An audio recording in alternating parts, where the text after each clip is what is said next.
Good morning, people. This is Hemant Kumar, teacher of anthropology and political expert.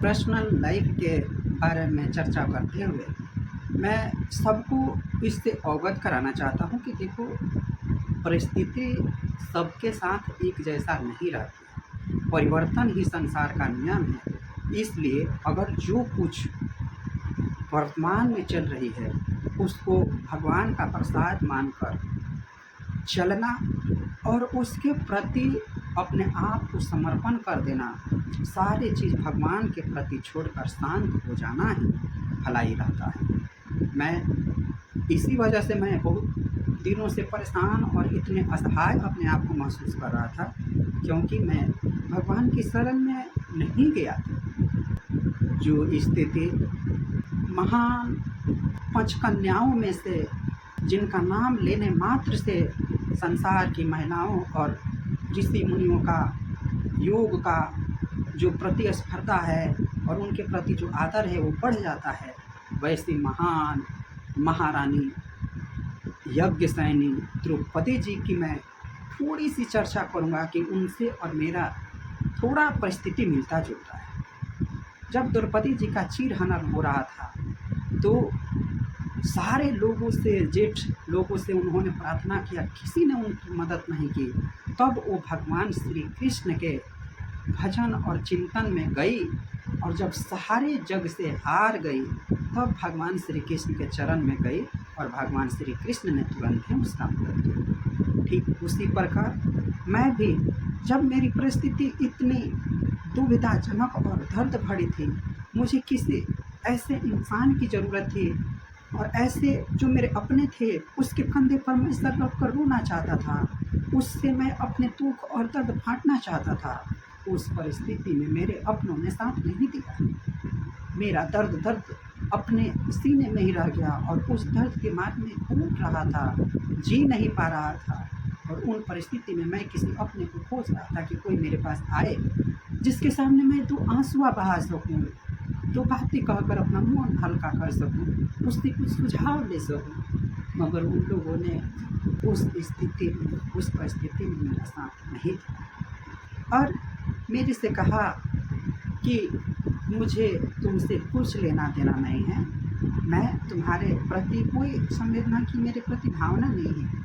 इसलिए मैं पहले उठ चुका था और फिर मैं भी महान पंचकन्याओं में से एक यज्ञसेनी द्रौपदी जी की भांति अपने प्रभु को याद किया, जिस प्रभु ने मुझे बनाया, जिस प्रभु के प्रति मेरी आस्था थी, जिस प्रभु के प्रति मैं जीता था, जागता था, सोता था, जिस प्रभु के भरोसे मैं यहाँ तक अपनी ज़िंदगी की इतनी कष्ट झेल कर आया था, उस प्रभु को मैं भूल चुका था। और वही हाल मेरी हुई।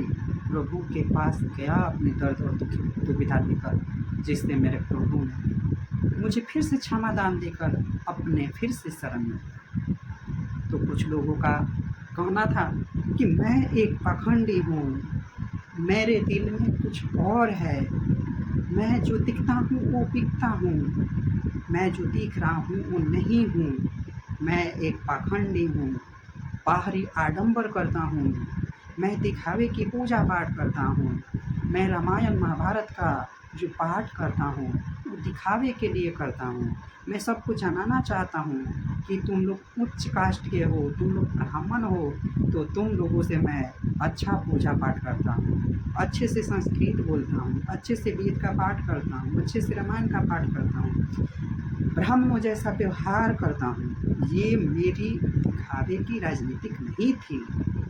मैं बार बार कह रहा हूँ कि मुझे किसी की सर्टिफिकेट नहीं चाहिए कि मैं क्या हूँ।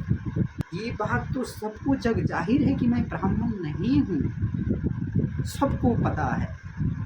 जब से मैं पब्लिक प्लेटफॉर्म पे आया हूँ सबको पता है कि मैं ब्राह्मण नहीं हूँ। मैं किस जाति का हूँ, किस धर्म का हूँ, उससे मुझे मतलब नहीं है।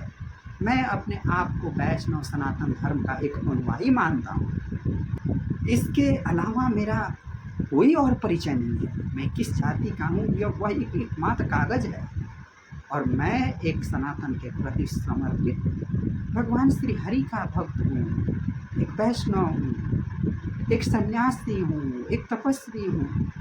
और क्या मैं अभी जिस लेवल की पढ़ाई कर रहा हूँ, उसमें क्या मैं सन्यासी हूँ ना, कोई घर छोड़कर जंगल में जाकर दर-दर का भटकना ही नहीं होता है।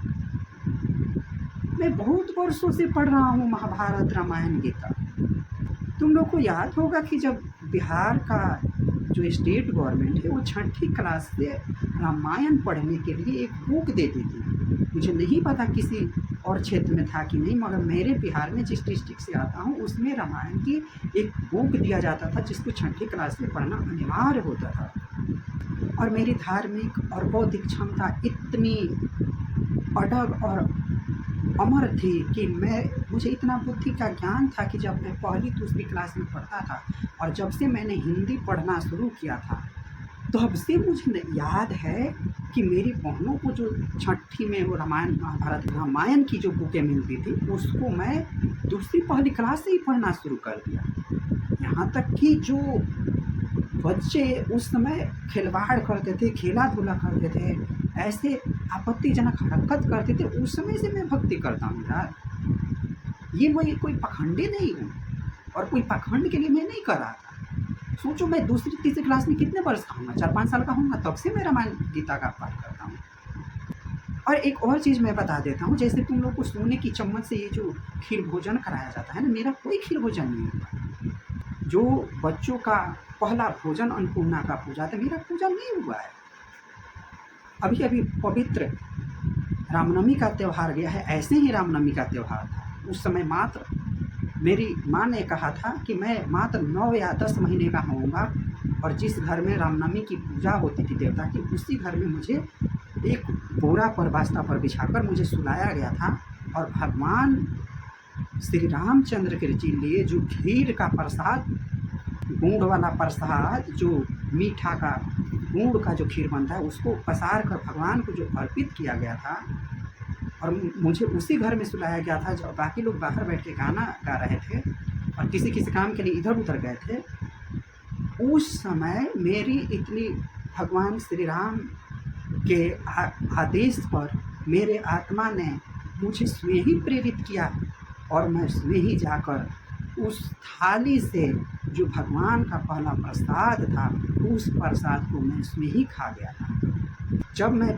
2 थाली का जो प्रसाद था उसमें, अब बच्चे जैसे खाते हैं वैसे ही ना, मैं उस तरीके से खा गया था।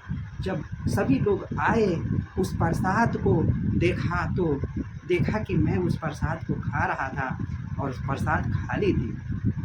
तब मेरी माँ रोने लगी और कहने लगी कि अरे मेरा बच्चा इतने दिनों से भूखा था, अनबूझ बालक था, ये बोल नहीं पाता था और कितना भूखा था, कितना तड़प रहा था, और देखो आज भगवान श्री रामचंद्र जी के कृपा से ये पहला भोजन, माँ ने अपना दूध मुझे स्वयं पिलाया था, मगर जो पहला इस धरती का भोजन था वो भोजन मेरी माँ को नसीब नहीं हुआ, किसी ब्राह्मण को नसीब नहीं हुआ कि वो मुझे भोजन कराए, किसी मेरे मामा का नसीब नहीं हुआ वो पहला भोजन मेरी अन्नपूर्णा का पूजा हो, मैंने वह भोजन स्वयं ही खाया था। इससे क्या जाहिर होता है?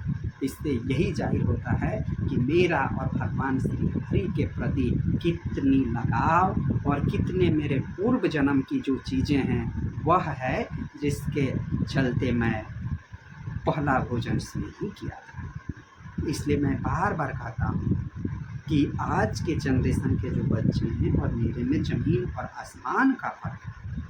तुम लोग ना समझ हो, आजकल के हाइब्रिड वाले बच्चे हो, इसलिए तुम लोग को सोचने समझने की क्षमता नहीं है। तुम लोग क्या जानो कि एक भक्त और भगवान के प्रेम की व्यथा, तुम लोग क्या जानो एक भगवान श्री कृष्ण और सुदामा और अर्जुन की दोस्ती का मोहब्बत और प्यार और रिश्ता जो मैंने कहा था यही रिश्ता था। माता और बेटे का रिश्ता था, कृष्ण और अर्जुन का रिश्ता था, भगवान और भरत का दोस्ती का रिश्ता था, भगवान और भरत लक्ष्मण शत्रुघ्न के प्रति जो प्यार था वही प्यार उसके प्रति था। परंतु फिर भी मैं किसी को भी क्लीन चिट नहीं देता, क्योंकि अगर तुमसे किसी ने बातें कुछ कही थी उसको उस बात का आकर उनसे स्पष्टीकरण मांगना चाहिए था, उस बात का प्रमाणित करना चाहिए था कि आखिर किस परिस्थिति में उस बात को कहा और कौन ऐसी बातें कहा और किस बातों को उन लोगों ने तुमसे पढ़ा चाहा। इसी के साथ आज का वीडियो हम यहीं पे समाप्त करते हैं। अगले भाग में जो 9वीं वीडियो है उसमें मैं इस बात को लेकर आप सब ने मुझे सुना, इसके लिए आप सबको बहुत बहुत धन्यवाद।